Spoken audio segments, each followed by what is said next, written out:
Hi, I'm Selva Montgomery, and today I'm gonna talk about Nashville and its weather.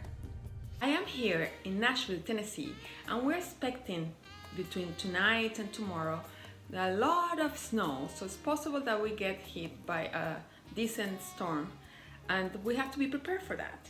So please, first of all, be very careful if you have to drive.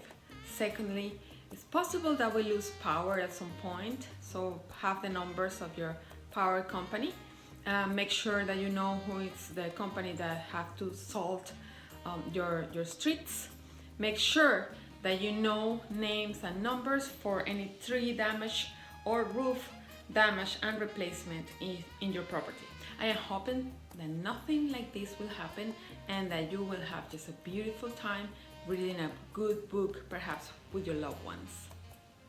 Stay safe and have a beautiful St. Valentine's Day.